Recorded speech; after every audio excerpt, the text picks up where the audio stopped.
It was not taken over. They did not control.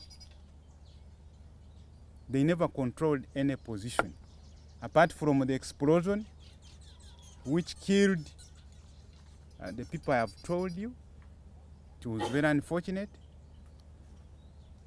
And some shooting.